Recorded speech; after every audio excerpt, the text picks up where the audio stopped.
But man, that never happens. Like, when's the last time something went down 20+% in 4.5 months? And it's something that major. It just seems I would extreme. say I'd say my portfolio in 2022.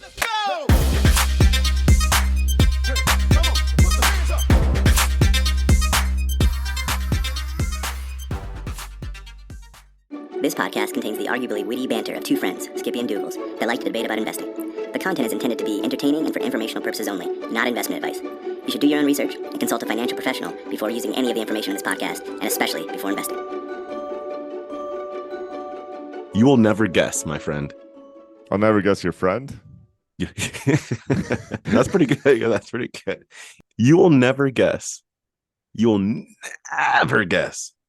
You were never gonna guess where I was hanging out.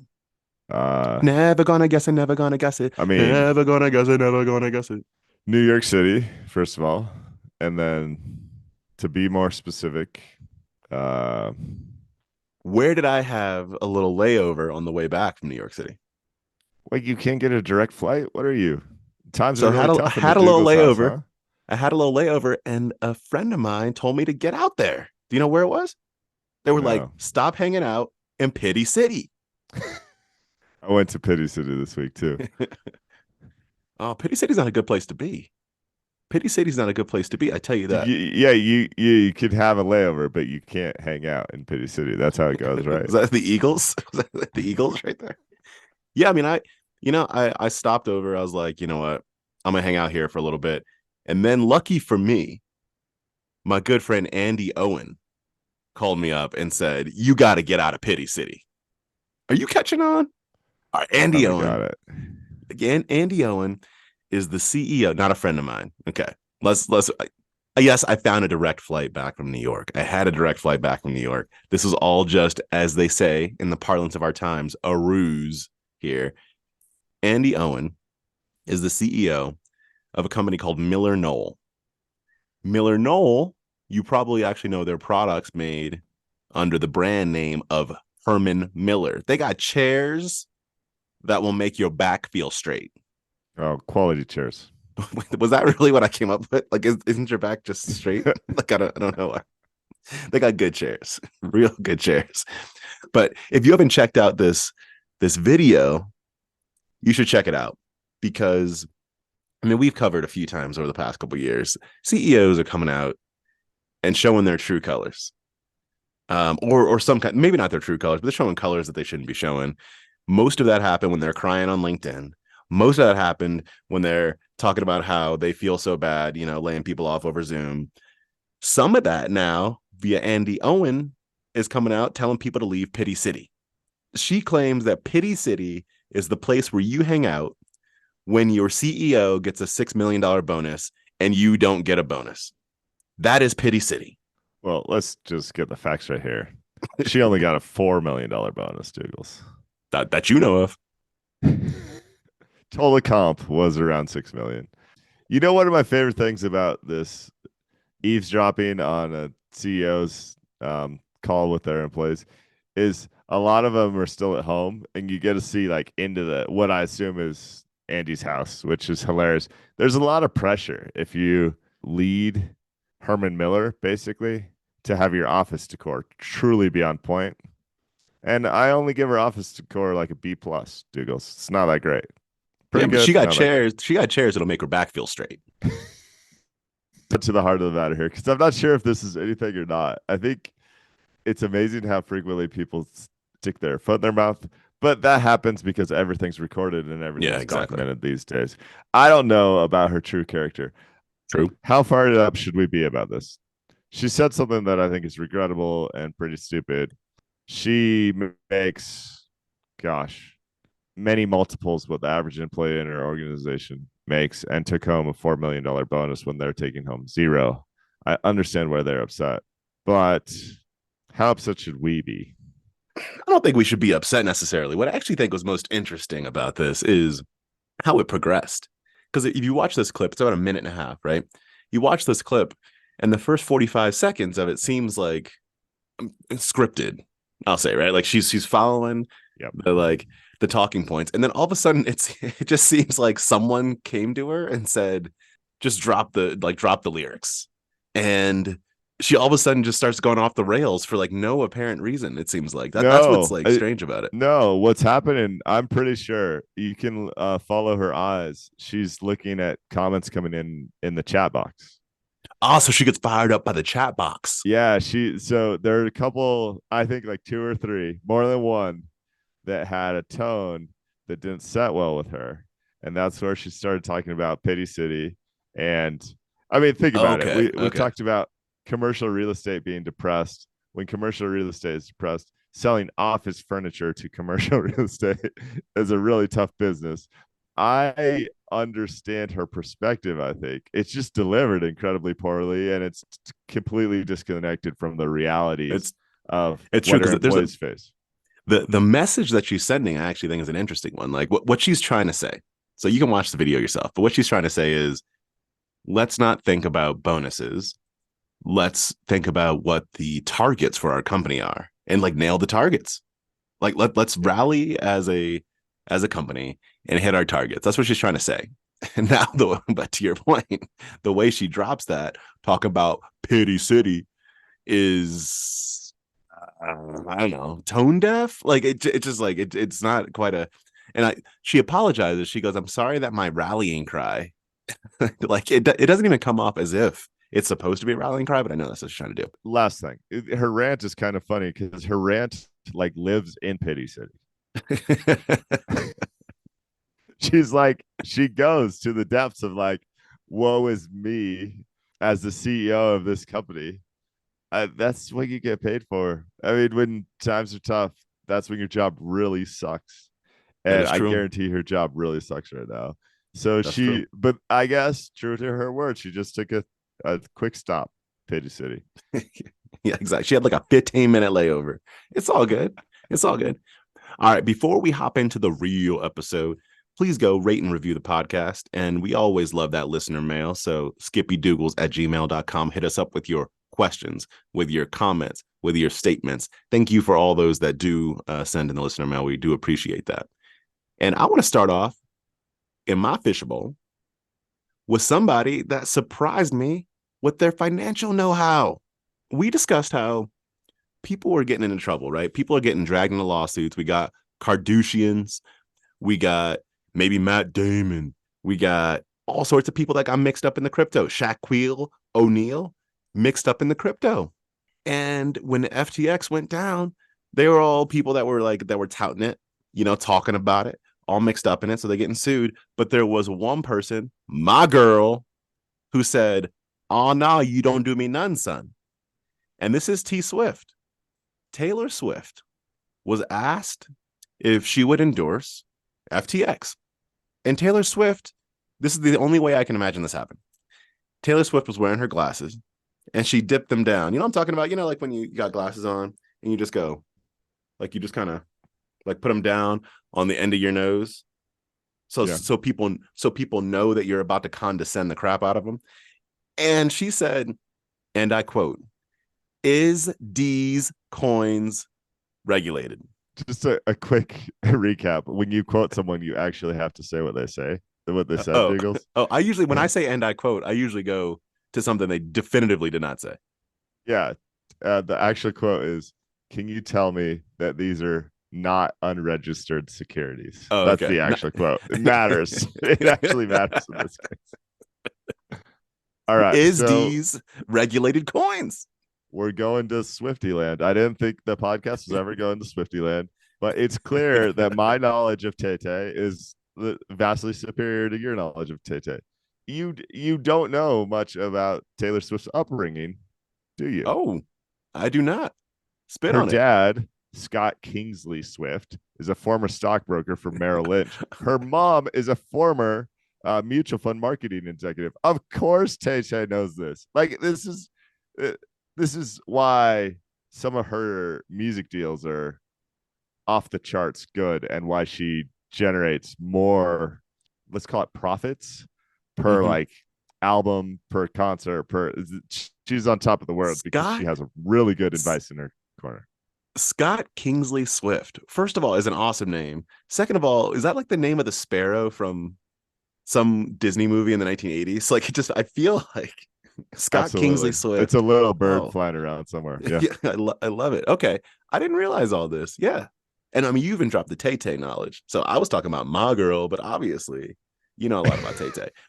I was I was impressed by this. Like, I think, I mean, to kind of the maybe the broader point, I didn't know the details you just dropped, but it seems like consistently I'm finding that Taylor Swift just handles issues particularly well. It's got a brain, or like Uh a system going on around. yeah, I mean she has a very particular upbringing, I would say. But the thing that's very interesting about this is they were talking about $100 million. Yeah.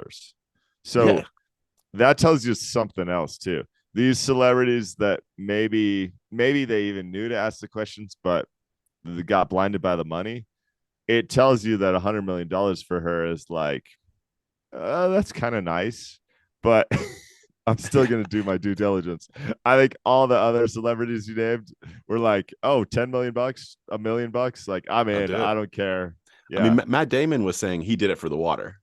So like he saw the check, he did it for the water.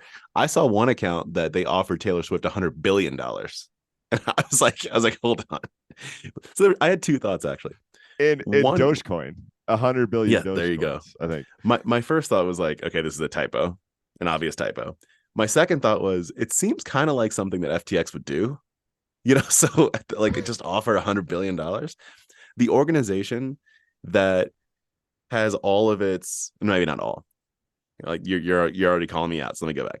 That had some, if not many, of its like expenses and whatnot that were approved by emoji Yeah. seems like the organization that might offer someone $100 billion for an endorsement. Like, so who knows? Who knows? I think how Taylor officially declined the offer was with a sad face emoji. And I think that's the only way FTX accepted guidance. I think That so. was out. Sorry, we didn't talk about it, but that was back in the news 3 weeks ago, where they were like spending millions of dollars with a little winky emoji. That was Yeah, the exactly. formal It's like approval system for the ridiculous, company. ridiculous. So, What else you got? all right, there's two things. They don't sound Okay. related, but there's Tesla and there's the economy. So I don't get angry much, Doogles, but I can tell you if I bought a car for $66,000 as of January 1st of this year, and the current going price is now $42,000 for the same exact car, I'd be pretty upset. That's exactly what's happened to the Tesla Model Y long range. Yeah, but Exactly what's happened. you're sounding like the student loan people. There was a in December, there was a price for a car, and you saw that price as fair for what you were willing to pay, and you paid it. Well, first of all, I didn't buy the thing, but I actually love that you brought this up because I was not ready for an argumentative take here. Yes, it's Hold on, true. you brought something up, and we're not ready for an argumentative take. Come on, go on. True that if I would have bought the car on January 1st of this year, I would have felt like for $66,000, I was getting the utility that made sense, to use the Mm-hmm. economics term, right? Yep, yep. But man, that never happens. Like, when's the last time something went down 20+% in 4.5 months and it's something that major? It just seems I would extreme. say I'd say my portfolio in 2022. Well, I don't buy your portfolio, obviously. Anyway, No, more I hear you. importantly, No, it's aggressive. Tesla's having like aggressive cuts, and it's hitting their stock price too. yeah, as it should. More importantly, and maybe more interesting, this thing caught my week from the Confidence Board. It's the U.S. Leading Indicators Index, and it has a really solid track record. Everyone that listens to the pod knows I hate predictions, but I think the thing that caught me about this is they take 10 different metrics, throw them all together in their secret sauce, and get like a leading indicator index. Some of those components are like building permits for private housing, um, average weekly hours worked in manufacturing, new orders for different aircraft or manufacturers' orders of consumer goods and materials. Tie that in with a leading credit index, like just a really thoughtful way, I think, to come up with a leading indicators index.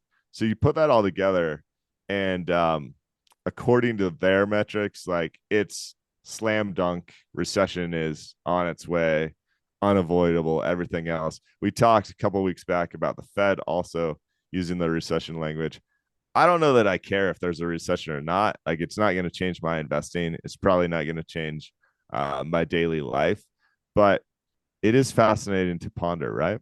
Yeah, I think what I didn't think this was as fascinating as you did, but what I did think was interesting. I'm not going to go fascinating on the scale of hoggy dog wash to most fascinating thing ever. I found it in the interesting camp.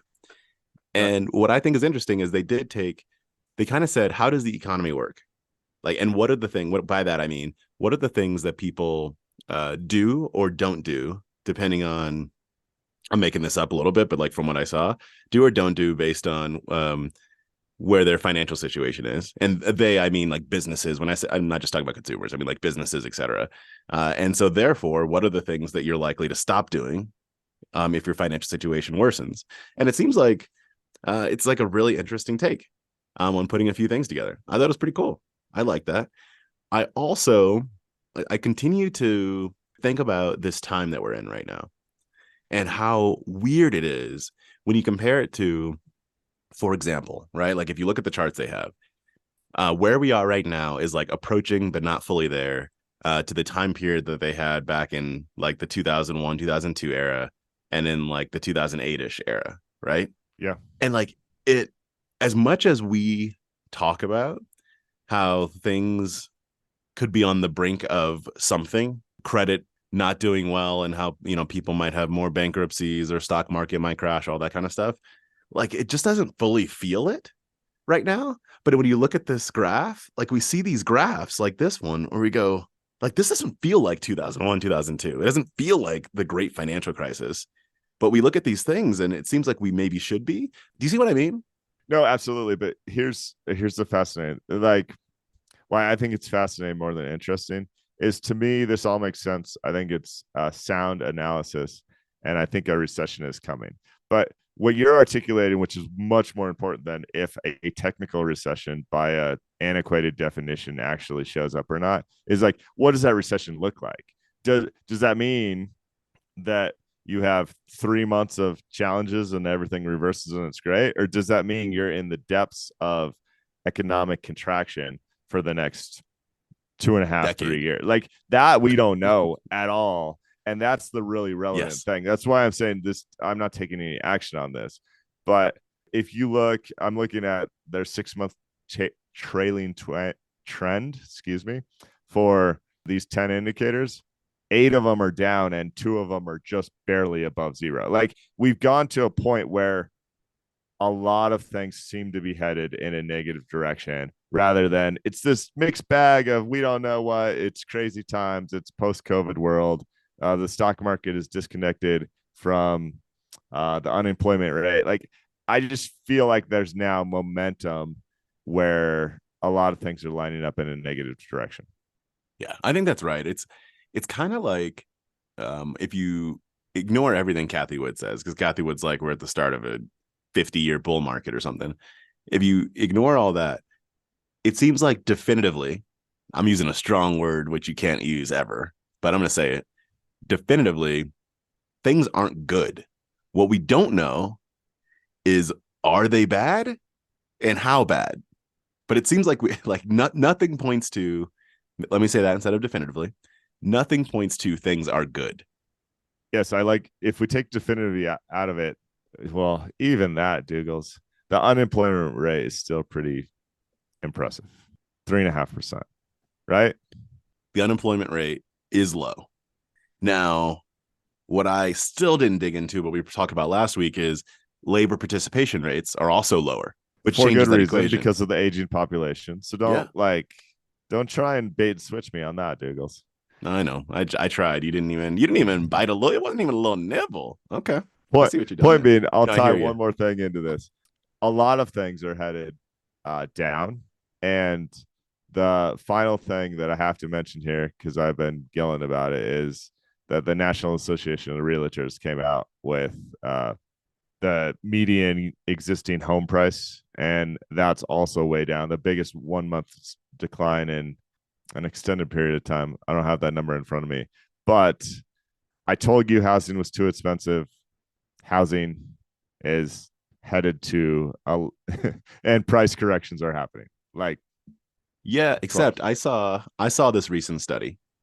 I don't know how statistically significant the study was because it had one survey recipient, and that survey recipient was me. But this study showed that if you walk up my block, you're going to find a home that is a 4-bedroom house listed for $2.2 million. I don't know what economy this lister was in, but it's not the one I'm living in. I saw this and it was so surprising to me. Maybe it shouldn't have been, right? It was so surprising to me. I just went, what? Like, seriously, what world? Like, are we living in here? $2.2 million for a 4-bedroom, 4-bath casita? I just don't even get it. And so you're telling me how home prices are going down. This may have been, so this is a house that I don't remember exactly when, but they started working on like a while ago. Like, I think it may have been like a couple years ago. And I feel like this is a circumstance where they're basically saying, like, we've already anchored ourselves in a price for wherever the market was back then. And because we've been working on this for so long, like, we're taking into account our own like costs and time value and whatnot. But there's if this house doesn't sell for something close to $1 million less than what they listed, I'm gonna be surprised. well, I hate to break it to you, Doogles, but no one cares about this house except for you. But what's interesting about this, Then why was there a full study that was brought? That's what's taken up on interesting this? about this is some of the biases that are taking place there. I bet Yes. there's a sunk cost fallacy that's happening because Oh, they bought this thing. Let's say they bought this thing 24 months ago. They ran their numbers and said, "Man, if we do high-end finishes and everything else, we're going to be pushing $2 million." They might not have updated their plan. There's clearly anchoring costs where oh, maybe they yes. actually Douglas, maybe they want to sell the thing for 1.7, but they want to list it at 2.2 so someone can negotiate several hundred K off. All So right. when did we die? So, well, look, just for everyone, so that you know, what just occurred is my computer died. Doogle's computer died, and so now if you hear like an audio change, I'm now on my AirPods because technical difficulties.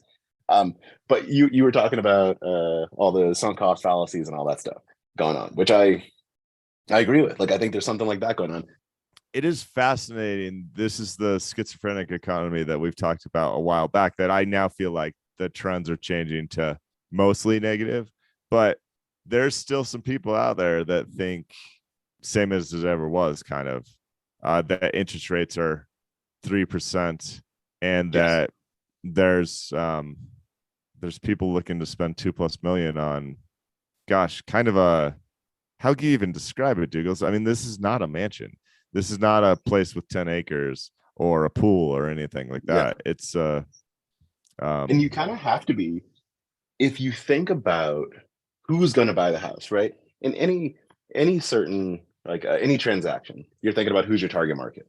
And this is a circumstance where when you think about who's going to buy the house, a $2.2 million house, when mortgage rates are where they are, you have to assume that you're basically saying someone's buying it for cash, because like anything else is silly. You're going to take I know. out. I think that's a little strong. No, You don't think so? You think someone's taking out, like, I don't know where mortgage rates are right now, 6-7% for a couple $1 million on this house, absolutely, on this absolutely. casita? Because I we're pull back my statement. Americans. Like, there's so few people. that is true. That is true. We live on debt. I mean, the government lives on debt. There's so few people that would do it for cash. There were it was really popular to do it for cash if you were buying a place to turn around and rent, right? But Yeah. A home like you're talking about, I'd say that's highly unlikely that they want to rent the thing out because those rental rates are insane. Yeah, that's probably right. That's probably right. Okay. Well, we can adjust. We can adjust to another topic here. Can I reach on the fishbowl for something here? Yeah. You're going to tell me some kind of nonsense about this, but that's okay. And that's why I bring things up to you. So I saw this post that I thought was kind of interesting recently, and it was about ChatGPT, but there's a broader implication for it. So there's a software developer who said that he tweeted out first and said that he'd been like basically saying, I'm not going to play around with this ChatGPT thing. I ain't interested. But then decided to do it. He decided to play around with it.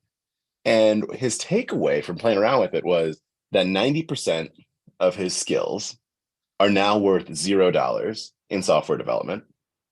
And the remaining 10% are now worth, I think he said 100x what they were before.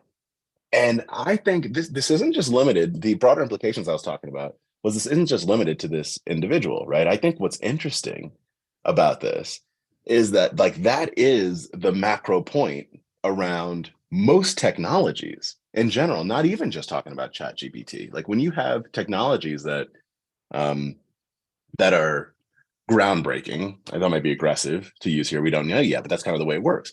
I want to look at something. So he tweeted this out and then he wrote a blog post about it, which is what I was referring to a second ago. And one of the things he said a couple interesting things in there. One is that technological revolutions are preceded by one, radically reducing the cost of something that used to be expensive, and two, discovering what is valuable about what has suddenly become cheap. I really like that take there. I'm going to say it again. You get a technological revolution and you have something, it's radically reducing the cost of something that used to be expensive, and two, discovering what is valuable about what has suddenly become cheap. I'm a pause on it, see what you think. Can you give me a real live example? In this case, what's valuable about the power of ChatGPT being so cheap? Well, let's go through both of them, right? So the first, radically reducing the cost of something used to be expensive. And so here you can take, there's a lot of, let's just say in his example, he's talking about software development and he also does consulting. So most of that is going to be the time of a human being with certain knowledge. And he is specifically, he said, he like broke down in like such simple ways. It's like oversimplified in a way, but I think it makes it easy to understand his skill set. And as a software developer, he's saying that one of the things he's become good at is putting certain words together in the right order. Like I read that and I just went, that is an interesting way to look at like what you do when you're coding. It's like you know the order of what words to put in so that something else comes out the other side, right? Oversimplified, but I think it's really interesting. And so radically reducing the cost of something used to be expensive is, how do I have a human being that takes their time, that knows how to put these words in the right order? Okay, cool. You radically reduce that because ChatGPT knows the right order of the software development. Let's just say that. Okay, so that's number one. Two, you're asking, discovering what's valuable about what has suddenly become cheap, right? What he's saying there, and this is the other 10% for him. And so that's saying, so now what's cheap is this human's time to put the words in the right order. But what's valuable about that is that this human being now understands like nuances and implications and what you can do with that software versus just putting the words in the right order, right? And so it forces you, this is my interpretation. This is not necessarily, I don't want to put words in his mouth. But what I'm thinking is, you now have to say, what is the true human value add to a thing in this case? And it's not being able to put the words in the right order. It's being able to say, how can you, as a consultant, right? How can you as a business now get more value out of your software that's being written? So instead of just writing the software, I'm trying to help you to get, to improve your operations, improve your processes, whatever it might be, something like that. That's kind of that's my interpretation of it. Does that make sense? It does. I think of it at a higher level. Like, what is the ultimate end okay game? All right, sorry. No, but like, why are you writing the code in the first place, right? And then once you determine that, if ChatGPT or other tools is a place that it could do lots of things, it could make your code more efficient, it could streamline your code in a way that reduces energy or bandwidth needs. It could allow you to cycle through versions of while you're actually writing the code 10 times faster, maybe. Like, so what it kind of depends on what the end game is, and then it's the human skill and expertise that would allow you to add this new technology in a way that truly gets the best outcome. I think that's some hotness right there. Exactly. That's why I think it's cool. I think it's really cool. Something else here. All right. He also, going back to technological revolutions, he says technological revolutions aren't about absolute values, but rather growth rates. If I'm big and you're small and you're growing faster, then it's a matter of time before you surpass me. I also think this is an interesting point. And he brings this up because what he's saying is that people will come out with ChatGPT and they'll bring up a couple examples and be like, yeah, it's not that good. Like I put this in there and it's like not that good. And he's saying, yeah, but a revolution isn't about the absolute value. So that's like, it's not about how good it is now, but it's about how quickly can it improve? How quickly is it growing? Like that's the point, right? There was I don't know if you're familiar, but back in 1775 to 1783, there was a tiny little group of colonies that in absolute value terms weren't that big. But they said, look, Britain, we fit to take you down. And I think that's kind of what we're looking at here, right? And I think it's kind of fascinating. You can look at the startup world, same thing, right? Anything, it's the whole Clayton Christensen in Innovator's Dilemma. Like it's the same thing over and over again.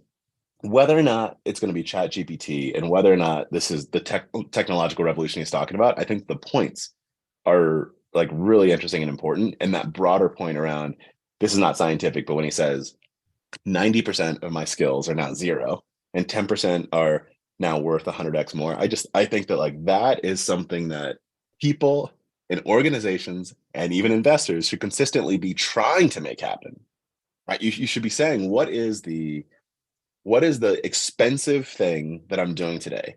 What is the high cost thing that I'm doing today, whether it's a process or an item? And how do I make that cheap? And then what is it that I'm not seeing in my processes, et cetera, that is more valuable that I'm giving it credit for? Yeah, Miggity mic drop. Well, not quite. Here comes a rebuttal. I like it. It's thought provoking. If I had one quibble, it's with the 90%, 10%. Like there's a whole bunch of relationships that he has or that we have, or emotional intelligence. Like there's all these skills that aren't just pounding at a computer. For most of us. Now, maybe this guy was such a hardcore programmer that he hardly ever talks to another soul. Maybe in that case it's 90-10.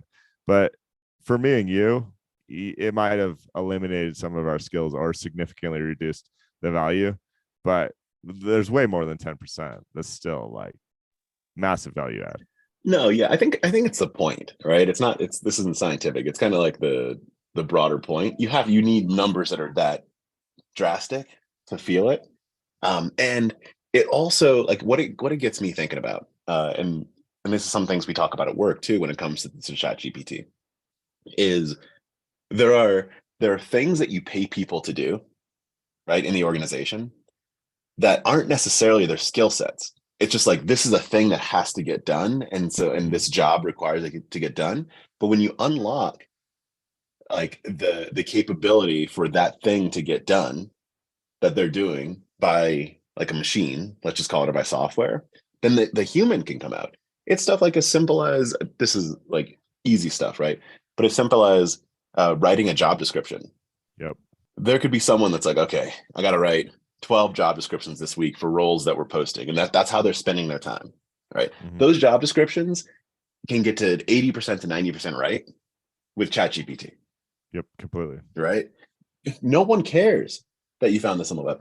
In that world. Let me restate. No one cares that you like used a robot to save 20 hours that week. I mean, you're exactly right?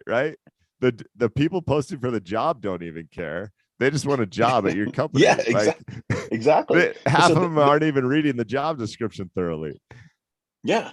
And so you're right that that's not like 90% of the skills, but it's like 90% of what you get paid for, maybe, is like a different way to look at it. It's not 90% either. Again, using the aggressive language has to be used there. But I think it's like really interesting, and it's kind of just an important point in general. I think ChatGPT aside, for me, I think it's important for people to think about that. Like, what is that 90-10 split? And how do I get better use of my time? Talking about time, I'm going to pass the fishbowl over to you and let you reach in on how much is someone's time worth? Here, I'm going to say something to that. I'll be kick it back to you. You can actually read the tweet. It's okay to think things like this out loud or in your head. Saying them out loud is a whole nother level of, I don't have the right word for it because it'd be mean, but then posting them in a public forum as if it's a good lesson for people to learn or something. This is bold. I don't know what this dude was thinking. So what we're talking about is at Rob B. Frazier. And this person, founder by their Twitter description, founder CEO of Outweigh Socks, right? Scaling a sock business to 100 million plus. Okay. So here's the tweet. My flight to Vancouver was canceled and it cost me $10,000 to take the ferry instead. Hold up. $10,000 for a 90-minute ferry? Mind blown emoji. Well, sort of. The ferry from Victoria to Vancouver costs $160 and 3 hours, 15 minutes of my time. Boat emoji. To take a seaplane cost me $220 and 1 hour, 15 minutes of my time. Propeller plane emoji. So I saved $60 by taking the ferry, right? Nah, I value my time at a minimum of $5,000 per hour. Sounds like a lot, but honestly, it's not. So an extra 2 hours of travel time actually cost me $10,000. I know some people will read this and think I'm an idiot, but time is everything. You don't get it back. How much would you pay for more time at the end of your life? I'd pay so much more than $60 to get those 2 hours back. I think about this with everything I do. Now, before you respond, I will say this. Looking further down this thread, my favorite thing was, you got to go a little bit down, but someone responds with, it appears you make socks, please. And then he replies with, the best socks, and then just puts a link to his company's website in there.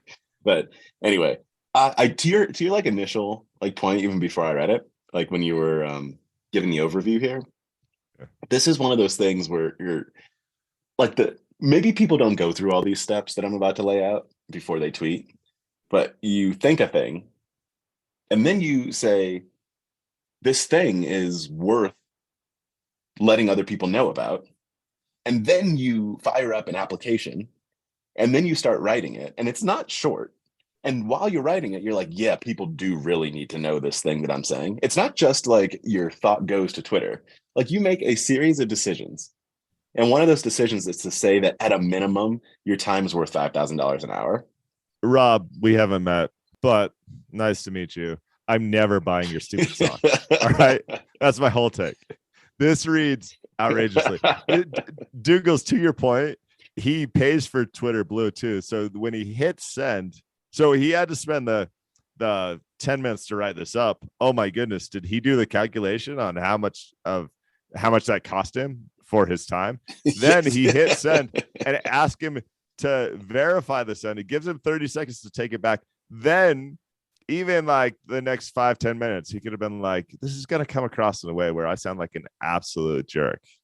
And there's like no true logic behind the $5,000 per hour figure.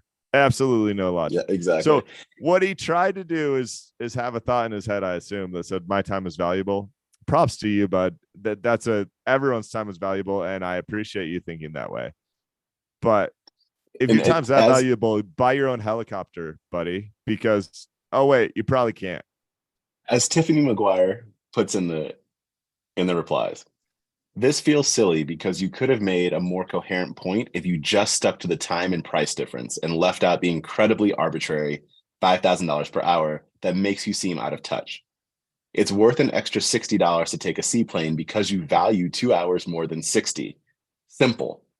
And he replies, yes, this is the lesson in hindsight. Thanks for sharing. but delete the tweet already, bud. Like another one is the comments are pretty good. So we're down a rabbit hole here, but who cares? I like the how much does one sitting on the toilet cost? And he replies, depends on the meal. This dude is all up. He responds to basically every comment. Clearly, he does not value his time at $5,000 an hour because he just wasted like $10,000 on Twitter creating a firestorm that he didn't have to create. And now, literally, if I see these socks anywhere, I'm gonna like put them under a bin so no one can buy them. Just sounds like a jerk, man. Not only am I not buying your socks, no one will ever buy your socks again. So just don't be a jerk. Like this actually goes back to the CEO of Herman Miller, basically at the start. Yeah. Like you just don't have to condescendingly go on this crusade to talk about Pity City. You can just be kind. That's all it takes. That is very true. Speaking of which, but completely unrelated, I have one more thing in my fishbowl. Go for it. And this is about millennials. There's this article, and this also ties into something we talked about a few weeks ago, which I'll mention.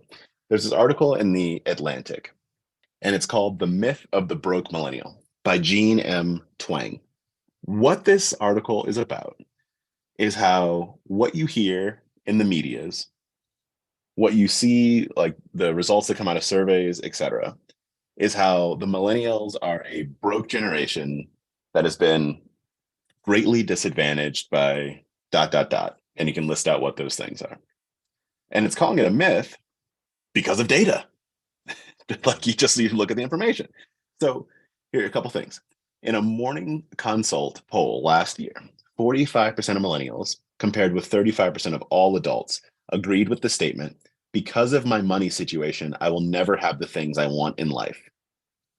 52% of millennials said they were concerned that the money I have or will save won't last. But, and I quote, this is an actual quote, not one of my like non-quotes, this article, millennials as a group are not broke. They are in fact thriving economically. That wasn't true a decade ago, and prosperity within the generation today is not evenly shared. But since the mid-2010s, millennials on the whole have made a breathtaking financial comeback. By 2019, households headed by millennials were making considerably more money than those headed by the silent generation, baby boomers, and Generation X at the same age, after adjusting for inflation. What this brings back for me is what we talked about. It was a few weeks ago. I can't remember what episode it was, but we were discussing how America has, in many times in the past, been like in a precarious situation, but there's the power of what I'll call belief, right, that exists. Like we can do better. We will improve. We're constantly pushing for innovation. And when that goes away, it becomes problematic. Yeah. And that's another quote I'll have in this is what they say is, what if the American dream is still alive, but no one believes it to be? What I see is that this always happens. When a cohort of people is in their 20s, everyone complains and says it's different this time. The millennials, Gen Z, Gen X is like not as well off as their parents. And then that takes hold and becomes the narrative for 10 years until that generation reaches like middle age and actually has to do the middle management and vice president and in some cases C-level jobs that they get paid accordingly. And all of a sudden they become the dominant economic force in that country. And then you write about the next generation and their struggles and how different their life was because of technology, because ChatGPT changed the world for Generation Z. And then they become of an age where they are the vice presidents and middle managers. Yes. And it just repeats. Okay. So agreed with what you're stating. But this is still the narrative that's happening right now while they are the middle managers and VPs and C-level folks. Yeah. While the generation has the funds, they are saying we are broke. And maybe part of the point that this states is that it's not evenly shared, right? And so maybe there's something about, maybe what you're saying is just right and it's just history repeating itself.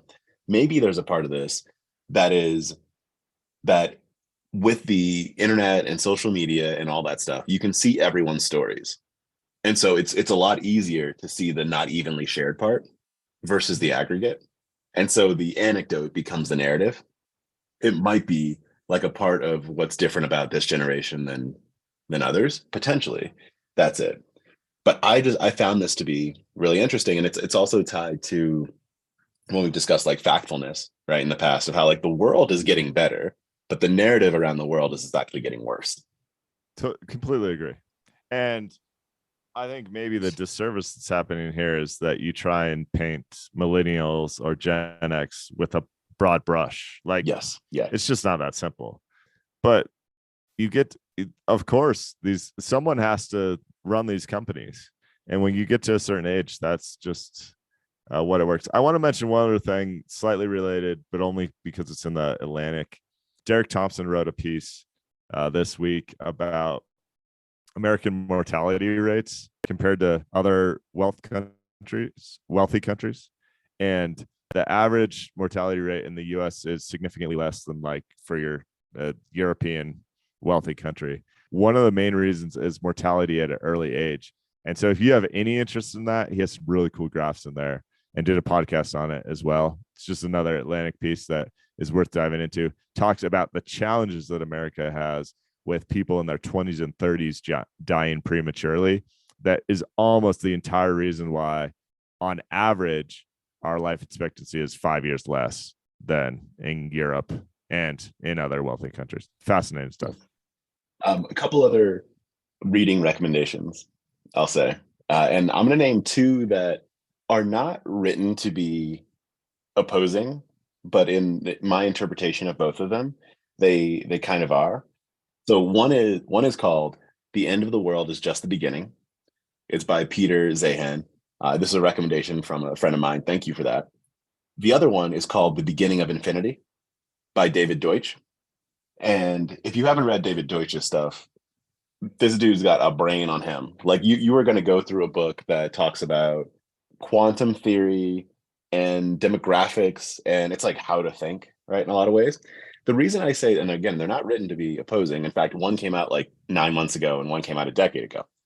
But the point is that in the first book I mentioned, The End of the World, Just the Beginning, he's talking a lot about demographics, like looking at data around the world and saying like we're at a time where we've kind of hit peak in many countries. Like we've hit peak demographics where now mortality is greater than birth rates in a lot of places, in some places, I should say. Or at the very least, like our birth rates are so much lower than they used to be, such that like it doesn't look feasible for economies to continue in the rate that they have, right? So that's one look and looks at different parts of the world. It's really interesting. In the other book, he talks about how the power of humanity, the purpose, the title of the book, around the beginning of infinity. The point of that is the infinity piece is that it's continuing forever, the definition of infinity. And he's saying that the innovation of humankind and the creativity of humankind has made it, like since the Enlightenment, that you're basically creating societies that learn from each other and start to gain knowledge such that the problems of yesteryear are solved by people. Mm-hmm. He has all these examples where you say, like, you could, at multiple times, you go back in history and you say, this is the thing that is going to take down humanity. You can go back to like Malthus, who said like population's growing too quickly, we can't produce enough food. Then you figure out a way to like produce food, right? And at the time, at certain times, you can't see the next big innovation. You go back 100 years or so, you can't see that like uranium is going to change our ability to create power. And so therefore, like our energy sources are going to go away, right? And so it's kind of interesting looking at these two. I'd recommend both of them. You don't have to read them together. But it's interesting looking at like the dichotomy there, because you go, like, this is a real issue. Like demographics is a real issue that is like facing the world. What are humans going to do about it? I think the demographic piece is really easily solved. We just have ChatGPT breed. I never even thought about it. I never even at ChatGPT, have me a baby. Didn't even laugh, Doogles. Those are great. I'd almost like to do book reports. I haven't read either of those, but I've heard. Those have both been recommended to me a bunch, and so they're on my list. And maybe we should do a deep dive. Love it. I don't know if we talked about anything investing today, but it was an interesting conversation. I think even with all my technical difficulties, I apologize, folks, for the scatter in the middle there. Having a lot of technical difficulties today. I'm concerned. You can't even find a charger for your laptop. I'm concerned about you. Yeah, exactly. Thank you, everybody. Always appreciate you. Remember, as we stated, skippydoogles@gmail.com. Hit that up. Questions, comments, whatever you got. We love listener mail. And rate and review the podcast, please. Thank you.